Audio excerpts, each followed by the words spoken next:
Now, we're going to go to another segment of our program. We're going to make it personal because I've been talking to you about this situation that's been going on, and I want to bring it up and make it personal to you so you can get a flavor of what's going on. When I came here tonight, the young lady met me at the front desk, and she said her name was PATANISHA. And so we began to talk and converse about this situation of the human trafficking as it relates to the young teens. And I guess she had this fire. Do you know what I'm talking about? She's got this fire in her spirit.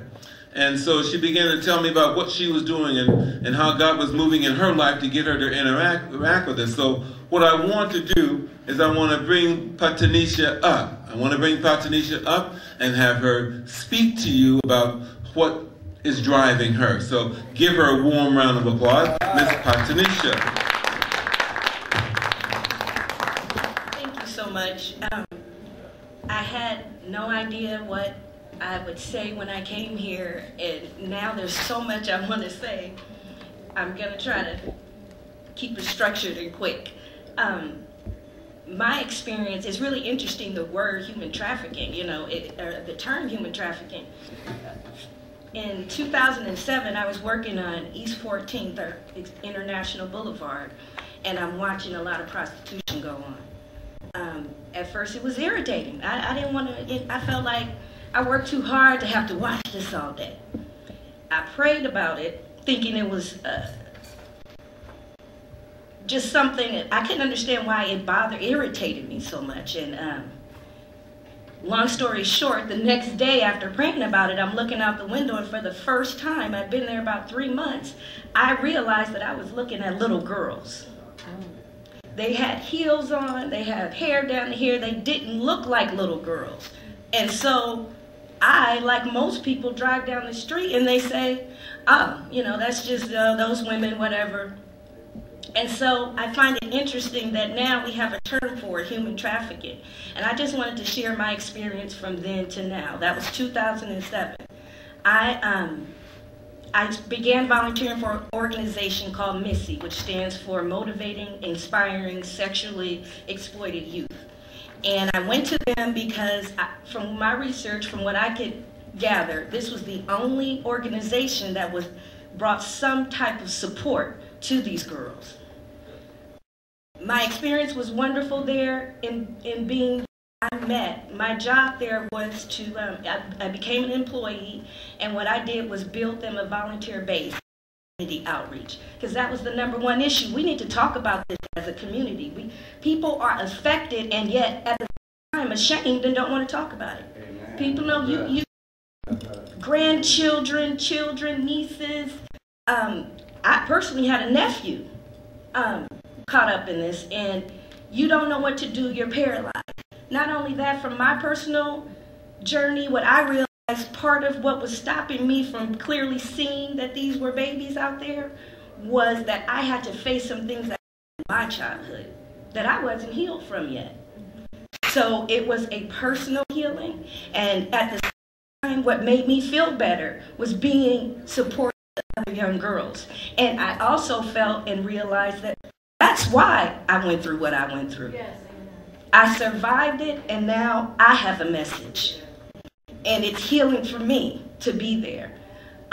So through the org, I was able to connect with a lot of faith-based organizations, mostly at the time. We're the only ones really interested. And a lot of wonderful women who, in various aspects of life, various cultures. And I'd like to say, there's so much I want to say. One thing I'd like to say is, my mindset then was, well, why don't we have organizations? Why aren't we holding our government accountable? Where are, the communities not standing up? It's really easy to point the finger and blame and say, why isn't somebody doing something? What I realized is, well, I have to start with me first. And there's something everybody can do. Meaning we don't have to go out of our way. The first thing we need to do is break down our own understanding of what's going on. Come on. Reverend Tanisha said something so powerful that my hardest personal healing was to forgive and to pray for my perpetrator. That was the most freeing thing. I think as a community as a whole, it's easy for us to put blinders on because there's a lot of personal stuff that we don't want to heal from. So I just want to share with you that my personal experiences is the very thing that saved me, and it's such a beautiful thing to, it's just a few years later, but to get phone calls from young women who love and adore me because I was there for them. And it makes me feel like, it's really interesting. I had a moment listening to Strange Fruit. I felt like my whole life came together for this one moment. And for lots of reasons. One, I've always been a child of jazz. I used to sneak into Yoshi's and see Abby Lincoln and Betty Carter. And it was because I felt the music. I could feel the music. Then hip-hop came out, and I'm not talking about today's hip-hop, but that hip-hop, and I felt that too. But what was most important, Betty Carter and Abby Lincoln used their voices as instruments. They used their gifts from God to pass on culture, and that's what I felt from them. And I still carry that, and I feel like, I know that instilling the same pride in culture, nurturing our children's gifts is the answer. It all ties together. When we feel like there's nothing we can do, I thought of one example I did for some reason on my way over here. I said, oh, be sure to mention that fact. One thing I really appreciate about my mother was she was not judgmental about my friends.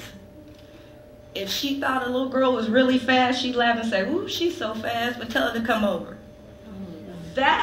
It's not like that anymore. We're so concerned and scared for our kids. We want to protect our kids, and we want to talk about their friends because, you know, that girl down there, she fast. That's the very girl that we need to be sharing love with. Not only are we pushing her to the side, we're pushing our own children to the side, telling them not to care. And they feel that, and then we wonder why they don't listen to us. So I don't want to go in too many places, but I think my main message here is that there is something very personal that we all can do, and that is loving ourselves, our faith. We need our faith. We need our faith. Through faith, learning how to love ourselves, heal ourselves, and extending that. And I am just so honored to be here. I don't care it's just a few people. I feel like these few people, everybody here, I know we're here for a reason. I have spoken at big, let me share this. I have been to big gatherings, multi-organizations that I've been where they've had the sheriffs, California Highway Patrol, all these various agencies to talk about human trafficking. What's frustrating to me is after that, what did it mean? They've been discussing having one safe home for these girls since 2007. It hasn't happened yet. What does it really take to have one house when we know that that's part of the problem? These girls are out there for survival, not just looking for love. There are a lot of them that are hungry. And we say, well, where are their parents? It's not time to, we can't point the fingers. We just have to do what we can. Another side issue I want to make point I want to make is that we don't want to wait on agencies and organizations to take care and to hear these cries, to take care of our babies. Like Big Mama is not, we're Big Mama now. Whatever we can do, whatever hobby you like cooking at home, why not share that with the girl down the street? That's right. Because that's what they're looking for, and that is what we all can personally do, is just share a little bit of ourselves.